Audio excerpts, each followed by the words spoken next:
In this episode of Trekking Through Compliance, we take a look at the Gamesters of Triskelion. Compliance, the final frontier. Tom Fox is the Voyager of Trekking Through Compliance. His mission? To explore the original series and seek out and share what it can teach you about compliance. Here's your host, Tom Fox.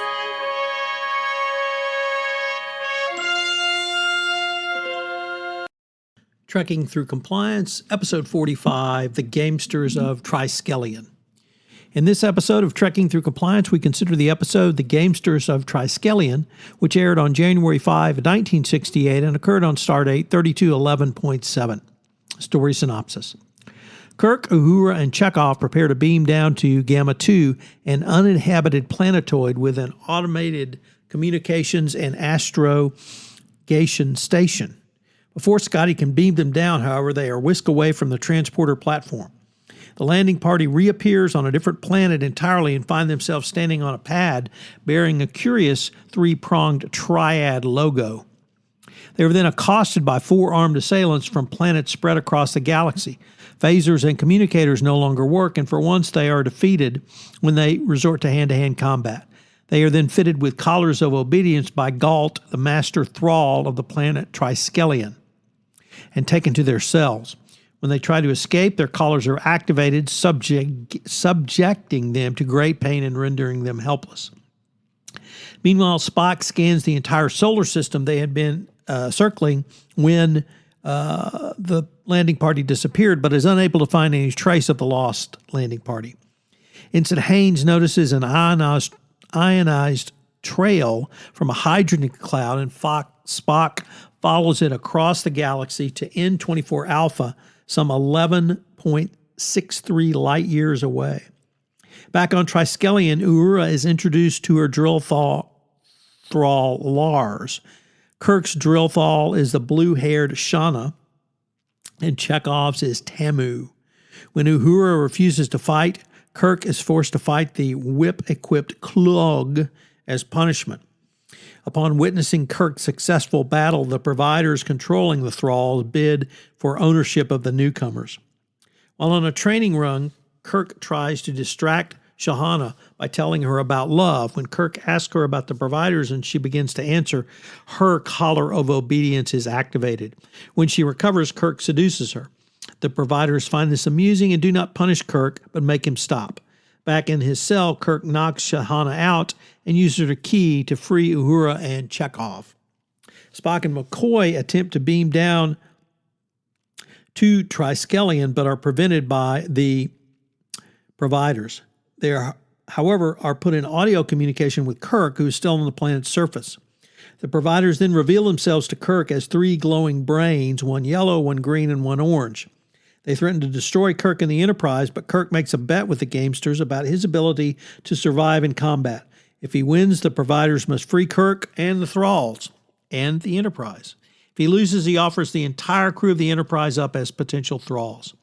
However, the Gamesters insist that Kirk fight three opponents simultaneously, Klug, Lars, and an Andorian.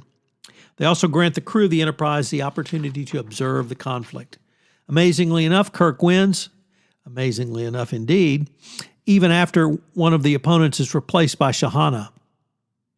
Kirk, Chekov, and Uhura are returned to the Enterprise, leaving behind a saddened Shahna who ends the episode looking up in the sky and utters the classic line, "Goodbye, Jim Kirk." So what's the fun fact from this episode? Well, when asked why his character was never developed more, George Takei, Mr. Sulu, stated that one episode of Star Trek that would have helped to develop Sulu very much was The Gamesters of Triskelion. The first draft of the episode featured Sulu.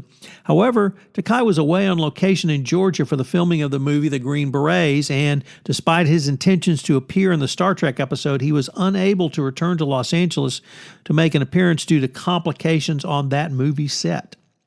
Much to his disappointment, Takei did not appear in this episode, and yet despite this, he said things turned out pretty well. I got to do the Green Berets, and they rewrote all of Sulu's lines for Chekov, so Walter Koenig got a good break. In spite of the rape scene that fortunately we don't see in this. This episode really is a very odd mixture of heavy and goofy, obviously with the brutal implications of the rape mixed in with some classic James T. Kirk speeches and the wooing of obvious alien women. It's could have been written with Kirk and Spock being made gladiators and getting tortured together, but comforting each other at the end. And there are some interesting biblical implications. One of the most interesting that I came across was that this was Daniel in the lion's den. I'm not sure I would agree with that interpretation, because Daniel really did not have to fight his way out of the lion's den as Kirk, Uhura, and Mr. Sulu do. Nevertheless, I found that interpretation somewhat interesting, and perhaps you see some other biblical interpretations in this episode as well. It's interesting to note that although Star Trek tried to stay away from explicit biblical references most of the time, in the 60s, I think there was a wider recognition of biblical stories, and many of the watchers from the original series, when it came out in the 60s, would have had these stories quite well known to them. So there may be more references than there are to such stories today. So what are the compliance lessons learned from this case, or episode, I should say? Well, first of all, we have to address the rape scene. Once again, this is in the 60s, so there had been no Me Too, and as we had on The Enemy Within, we have a rape scene where the Thrall Lars rapes Uhura. Now, this rape happens off camera, so we don't see it, thank God. And I suppose you would expect that from a 60s TV show. But in this movement, or rather this era of the Me Too movement, it's extraordinarily unsettling to see that so blatantly pursued on screen. What about the 3 compliance takeaways? Number 1, do you use the tools available to you?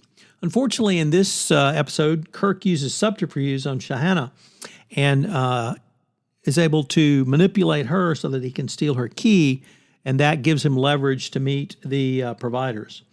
So what tools do you have that you're not utilizing? But I really want to use this to have a broader discussion about risk. So points 2 and 3 are going to be together around risk. And it starts off with, what is risk? Well, Kirk here, in a fairly bold move, bets the lives of the entire Enterprise crew to get out of the situation he finds himself. So it's unclear if he did a risk analysis. It's unclear if he did a computation in his head. He certainly didn't have Mr. Spock there to help him through, but he's able to bring up a large enough bet that it certainly intrigues the providers. So was it a risk? Was it a gamble? Was it an informed gamble? Or was it simply he could think of nothing else, his back against the wall, and he had to move forward? And then finally, point 3 is flowing from point 2 is, what is risk management? So here Kirk believes that he can actually outfight all of the Thralls, and of course he does.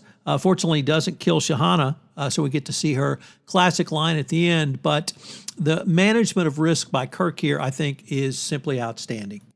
Join us tomorrow when we take up the episode, A Piece of the Action. If you enjoyed this episode of Trekking Through Compliance, you can help it grow by sharing it with the biggest Trek fan you know.